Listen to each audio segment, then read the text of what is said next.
A popular search on YouTube is, does God exist? Now, this is a good question, and probably most people have asked it at least once in their life, to themselves or to other people. And how do we know whether God exists? And other similar questions are, if there's a God, why is there so much bad in the world? If there's a God, why does he allow for so much confusion and so many different religions and so much suffering and so much evil in the world? And so this is an important question, and this video is an attempt to help you answer that question. Now, this video can also help you, if you believe God exists, it can help you build a relationship with him and a stronger relationship with him, a closer connection to him. And it's one slide, and it's a simple experiment with 3 steps. Here's the experiment. Step 1, plant a seed. Step 2, feed it. Feed the seedling. And step 3, observe what grows.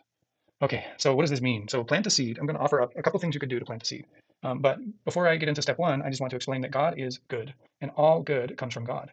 He is by definition what is good in the world. And so if you want to know if he exists, try to emulate him. Try to become like him. So what does that mean? If I don't even believe he exists, how do I emulate something like that? So here's another way to think about it. Do as much good as you could possibly imagine. Be the best person you could possibly imagine, because God is better than what you could possibly imagine. And do this for an extended period of time. I suggest a week. And then the other thing you can do is feed it. And so continually do good. You could even plan your days to do the most good, the most good you can do for the world, the most joy you can bring to other people and to yourself. And however you define good, you get to define it. But you have to live up to what you define. Another way to feed it is, we've all been blessed with a conscience. Now, the scriptures call this the light of Christ, but everyone has experienced this conscience. And this conscience is actually the voice of the Lord speaking to you all the time. And now it's a great shame that almost unanimously across the world, our consciences are ignored completely, to the point where we don't even sense it. We don't hear him. We're just not listening. We're tuned out. We're distracted. Our entire lives are so busy that we're unable to hear and feel and sense our connection to God through our conscience. And so during this experiment, and part of the feed it step is, every time a thought that is good pops into your head about something you could do that is good, that will make the world a better place, don't hesitate. Do it immediately. And this can be simple things. So walking down a hallway at work and you see a piece of trash on the floor, and a thought pops into your head is, hey, you should pick up that piece of trash because the world will be a better place if you do that. Well, then do it. Do it immediately.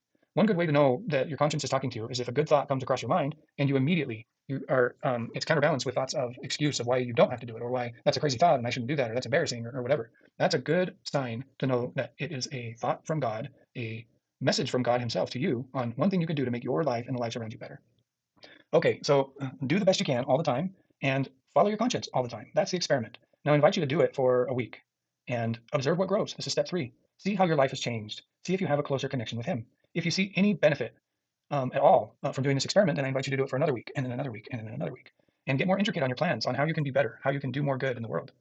And as you do this, you are becoming more like the best person who's ever lived, who is the Lord, who is God, and you're developing a relationship with him. And if you do this for the rest of your life, you will build a knowledge of God, a relationship with God, and an understanding of his character.